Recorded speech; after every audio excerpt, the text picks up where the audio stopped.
So friends, आज हम करने वाले हैं अपने 10 मोटर का रिवाइंड, जो कि 10 रुपया में हो जाएगा। तो इसको तो करने वाले रिवाइंड, और जिसका भी मतलब खराब उराब रहता है ब्रश मोटर, उसको रिवाइंड हम कर सकते हैं और काफ़ी कम प्राइस में, क्योंकि इसमें ज़्यादा कॉपर वायर लगते नहीं हैं और ये कम ही टर्न में बन जाते हैं। तो समझ सकते हो, 10-15 रुपया में कॉपर वायर लगेगा और बस उसको बाइंड कर लो और बस बना लो फिर से न्यू जैसा। क्योंकि इसका कुछ ज़्यादा खराब नहीं होता, सिर्फ कॉपर वायर ही तो है जो खराब होने के चांसेस ज़्यादा रहते हैं, जल जाते हैं या फिर कुछ शॉर्ट सर्किट की वजह से, एसी शॉर्ट होने की वजह से इसको जला देते हैं। तो मेरा F-22 का भी यही हाल हुआ था, ज़्यादा ही ओवरहीट की वजह से चल गया था। तो उसको भी वाइंडिंग करेंगे और 1400 केवी का भी एक वाइंडिंग करेंगे। देखते हैं कैसा होगा वाइंडिंग। बन रही है वीडियो में, और नए चैनल को सब्सक्राइब कर लीजिएगा जरूर। चलिए शुरू करते हैं वाइंडिंग। तो फ्रेंड्स, ये रहे मेरे कुछ प्रोसेस मोटर जो कि काफ़ी ज़्यादा ख़राब हो चुके हैं, और इसमें से मेरा एक ये वाला 2200 केवी का जो F-22 का मोटर है, देख सकते हैं कितना घटिया जला हुआ है। और ये मेरा 1400 केवी का जो आप लोगों को लग रहा होगा कि ये तो बाई नया ही है, लेकिन ये भी शॉर्ट सर्किट हो चुका है, अंदर में ये धुआं निकल गया था इससे। और ये मतलब काफ़ी मेरे पहले का मोटर सब है रखा हुआ। तो चलिए इसको वाइंडिंग करके अब देखते हैं कैसा चल रहा है। परफॉर्मेंस चलेगा तो वही, क्योंकि मैं सब कुछ सेम ही यूज़ करने वाला हूँ। तो चलिए इसको फटाफट से आप खोलते हैं। और ये सबसे ज़्यादा इसमें मेहनत ये इसी में है भाई, क्या कि इसमें जो मोटर का ये जो खोलना पड़ता है, इसका पूरा स्टेटर, इसका देखिए कितना ज़्यादा मतलब बहुत परेशानी होती है इसे खोलने में। तो आप भी अच्छे से ध्यान से खोलना। तो बहुत ही मतलब ये आपको लग रहा है कि मतलब ये थोड़ी देर में, लेकिन मेरे को आधा घंटा लगा था इसको सिर्फ खोलने ही में। मैंने तो कट कर रखा है वीडियो को। और ये मतलब फाइनली खुल जाता है मेरा। तो इसे फटाफट से खोलते हैं। ये बहुत ज़्यादा मतलब हीट के कारण ये जला है, तो ये बहुत ज़्यादा परेशानी कर रहा है मुझे। देख सकते हो आप कितना मतलब ये कटने के बाद भी ये नहीं छोड़ रहा था। देखिए कितना ज़्यादा मतलब चिपक गया था पूरा सब कुछ आपस में। तो आप पहले क्या करना, अच्छे से पहले ये सबको मतलब खोल खाल के अच्छा से पूरा क्लीन कर देना आप। तो फ्रेंड्स, इसका जो वायर है, इसका गेज जो है 36 नंबर वायर से आप इसको आराम से कर सकते हो आप, और 37 नंबर से भी कर सकते हो आप। दोनों में काफ़ी डिफरेंस नहीं है, लेकिन मैं कहूँगा कि आप अगर कर रहे हो तो 22-12 जितना मॉडल में आता है, ये सब में आपको 36 करोगे तो थोड़ा हो सकता है कि भी बढ़ सकता है मोटर का, लेकिन अगर आप 37 यूज़ करोगे तो नहीं बढ़ेगा। तो मैं कहूँगा कि आप 37 नंबर यूज़ करो वायर, काफ़ी सही रहेगा। तो इसे देखो, मैं ज़्यादा ही क्लीन करने के बाद इसमें 8 वायर को एक साथ कंबाइन करके फिर लपटा गया है इसमें 6 टन। तो ये देख सकते हो आप। तो इसको मतलब मुझे तो ये भी आधा घंटा लगा था ये भी खोलने में मुझे। काफ़ी ज़्यादा चिपक गया था पूरा जल के। उसको भी फटाफट से खोलते हैं। अब देखिए क्या होता है। अब लपेटना का बहुत ज़्यादा सिंपल ही तरीका, कोई बड़ी बात नहीं है, ये आप भी कर लोगे एकदम ईजीली। तो यहाँ पे पूरा क्लीन वगैरह मैं करके देखिए कैसे मतलब काला हो चुका है पूरा, जैसे ही मेरा जला था। तो अब इसका जो वायर है जो मेरे से निकला है, उसी के हिसाब से मैं इसको मतलब पूरा वाइंडिंग करने वाला हूँ, उसी साइज के हिसाब से। तो ये आपको ले लेना है 8 वायर। ये 33 या 34 इंच लंबाई लेंथ है उसका, जिसमें आपको ये पूरा एडजस्ट हो जाएगा। तो चलिए इसको आप वाइंड करते हैं। जैसे जैसे मैं करता हूँ ऐसे ऐसे आप कर लेना डायग्राम के हिसाब से।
तो फ्रेंड्स देख सकते हैं मैंने वाइंडिंग जो किया था 2200 kV वाला इसमें का जो था, यहाँ पे देख सकते हैं वही है, मोटर चेंज नहीं है मैंने किया है, और पूरा मतलब सब कुछ लगा दिया हूँ, बस सब कनेक्शन करता हूँ और फिर तो देखते हैं कि अब ये कैसा परफॉर्मेंस करता है। तो चलिए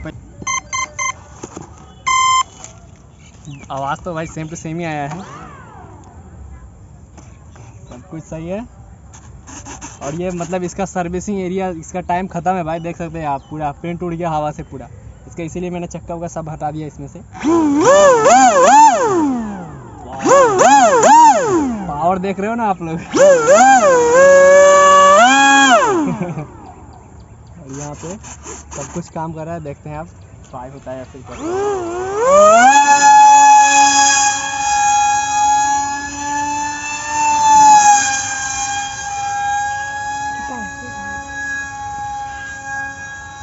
स्पीड है भाई।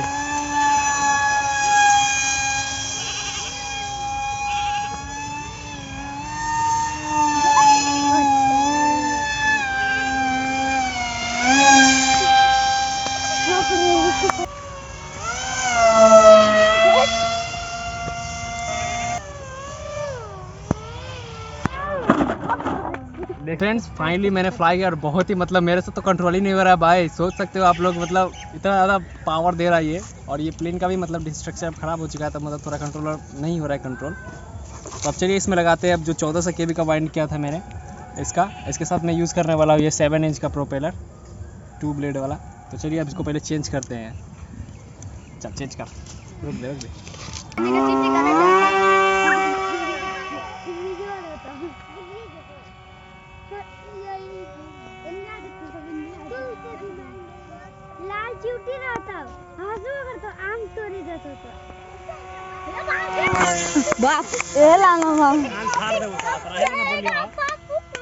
अभी तो हम पे देखै छी केना केना उड़बै छी तो हम हटिए तो टेंशन न ले ई सब गाड़ी चले वाला आदमी है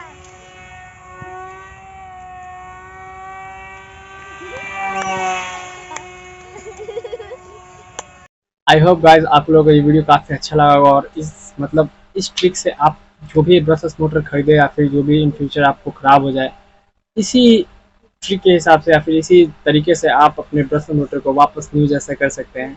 और कुछ भी पूछना है तो आप कमेंट करके ज़रूर पूछ लीजिएगा। तो मिलते हैं नेक्स्ट वीडियो में।